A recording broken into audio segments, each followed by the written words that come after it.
In this video, I'm going to show you why 99% of people never become powerful communicators. Starting with this, before you can even think about effectively communicating, you need to understand where this all starts. Before you talk, it comes from your thoughts, and beliefs. When you understand this, you understand that if you can't think clearly, you can't speak clearly.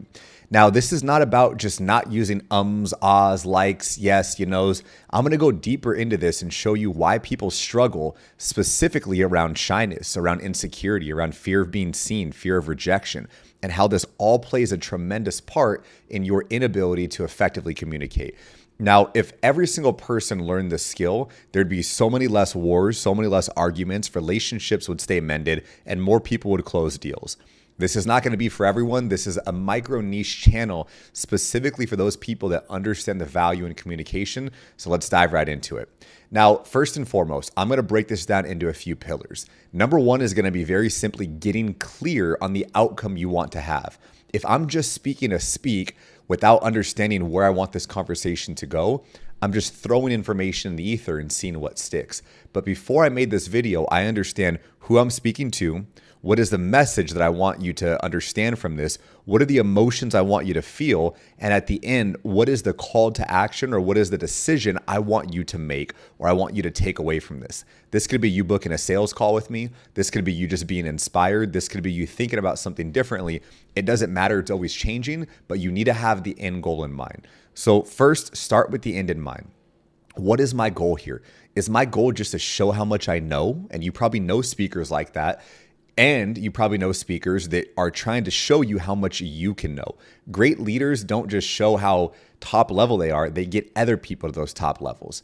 So again, most people don't have communication issues, they have thinking issues. We have so much going on in our brain, and myself being a trainer and a master practitioner of NeuroLinguistic Programming, I talk a lot about the mind. Now, number one, you can't speak clearly if your brain is foggy.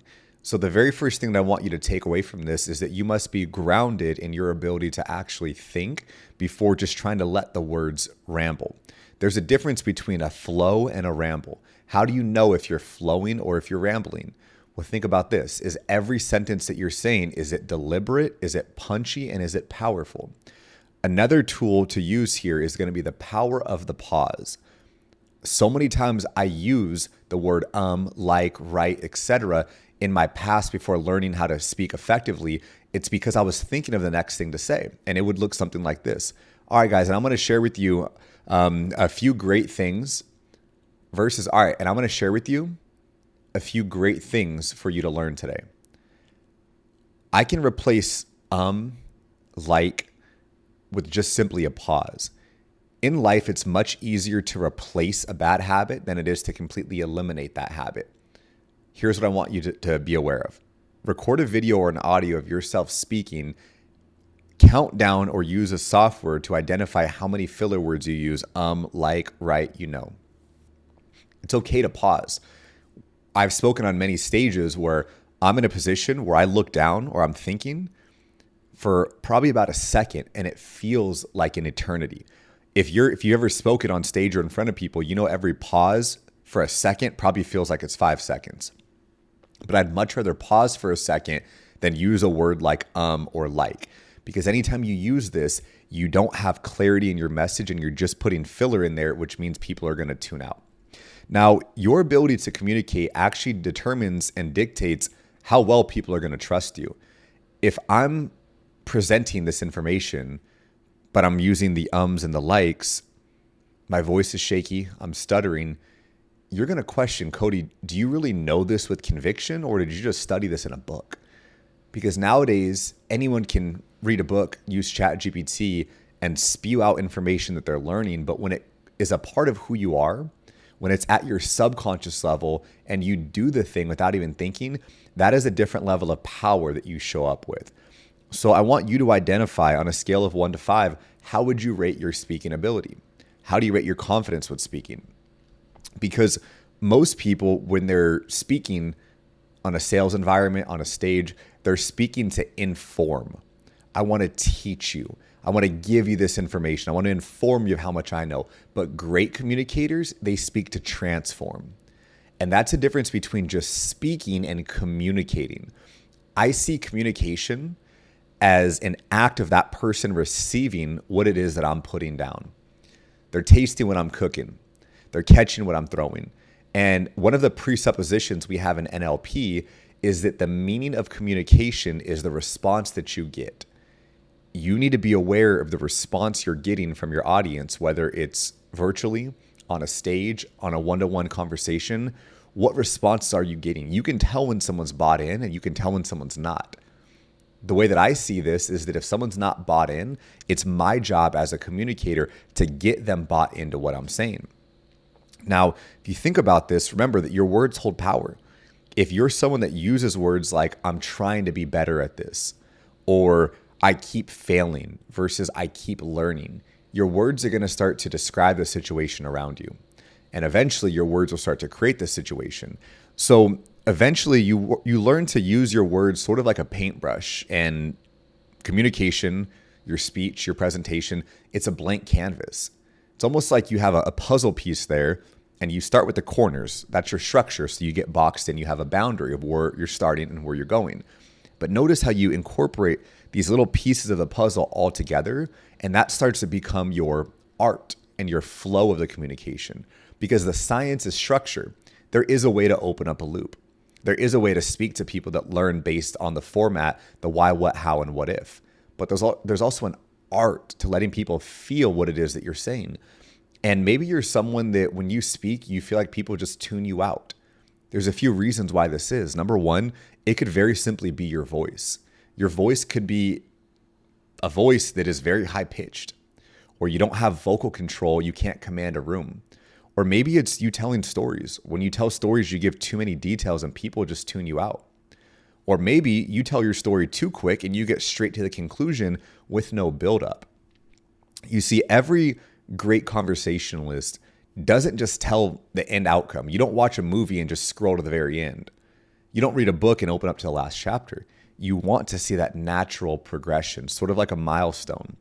If I'm telling my journey, there's a milestone. I want to reach people that are at mile marker 1, 2, 3, 4, 5, etc. But the only way I can do that is to naturally progress through that. So the very first thing that I want you to do when you're on stage speaking, take a breath or just simply smile. You get on stage and someone introduces you, take a second, and it feels a little bit weird at first to take up space and to not say anything.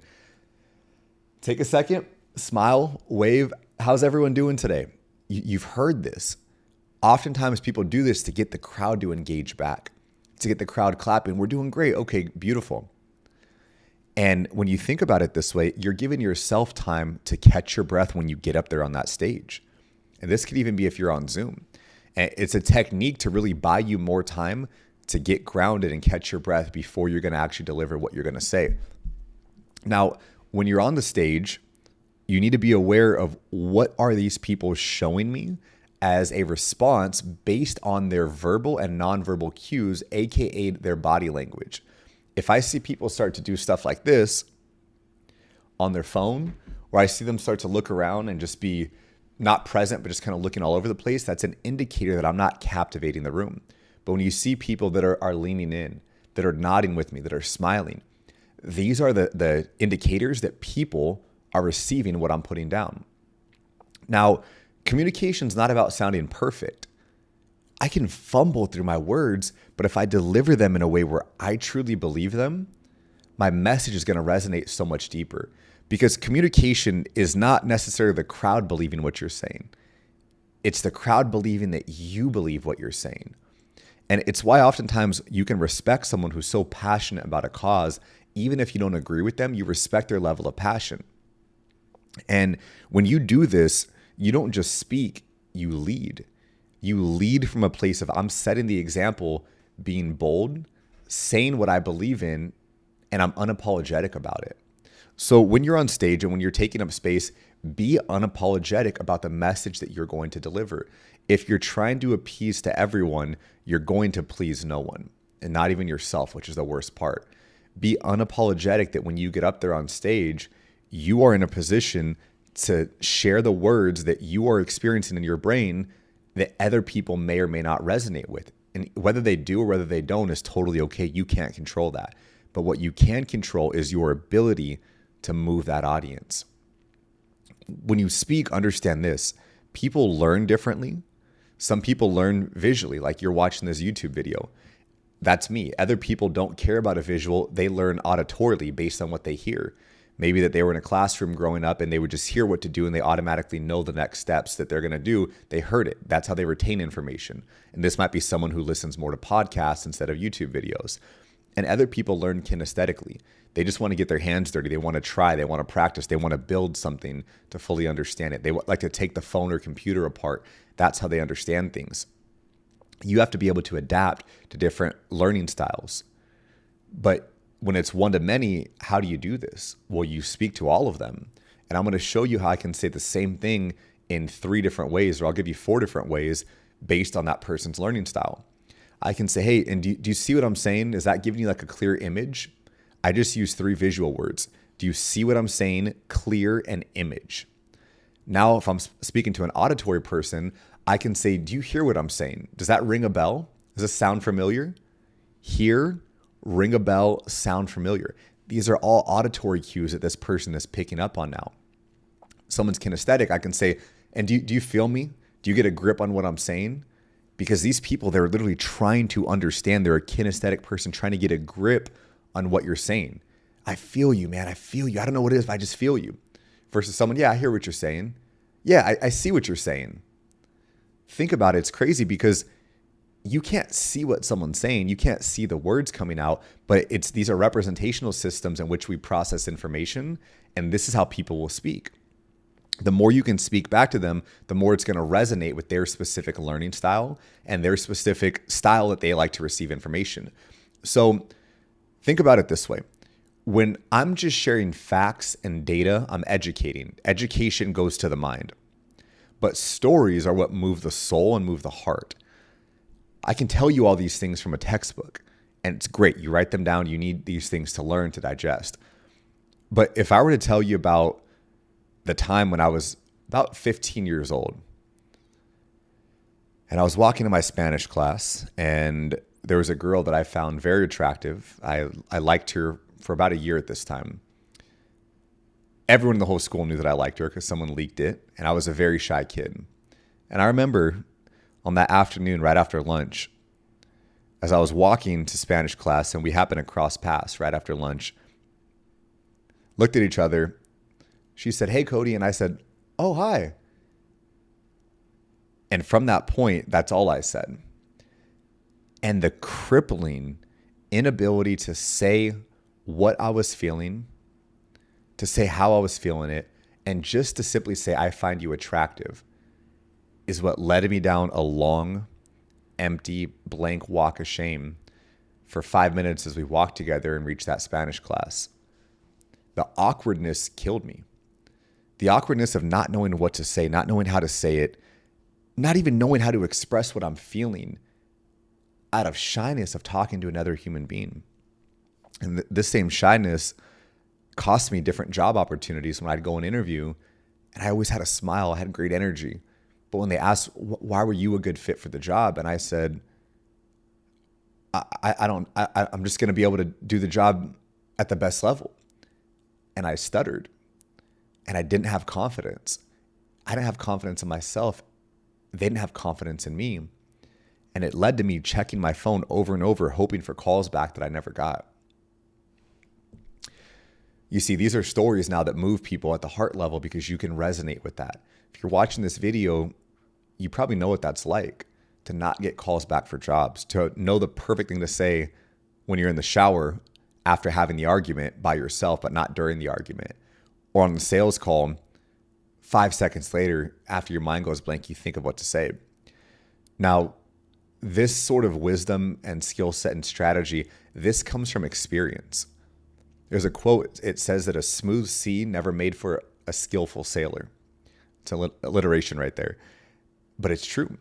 A lot of times our pain, our upbringing, our inadequacies are what drive us to learn the things that we learn today. And if you're someone who wants to learn the art and science of effective communication, you want me to help you craft your story so you can sell on a stage better. You can share who you are on social media better, or maybe you just want to share your faith and influence people in a deeper way. I have a few offerings where we can work together one-to-one, where we dive very deep. It's a 5-pillar system. I teach you human behavior to understand how people receive information, how to deliver information in a way that they receive it, effective communication, how to remove all the ums, the likes, the ahs. This skill alone is worth its weight in gold. How to craft your message in a way that resonates with people at the soul level, where they actually understand and feel you. And then how to make your story, your signature story, the thing that people know you for, so you can start to build your personal brand. If that's you and you'd like to learn more about that, there's going to be a link in my bio, or you can message me on Instagram, talk more about what it is that we do, and we'll schedule a call to see if it's a good fit. Talk to you soon. Bye-bye.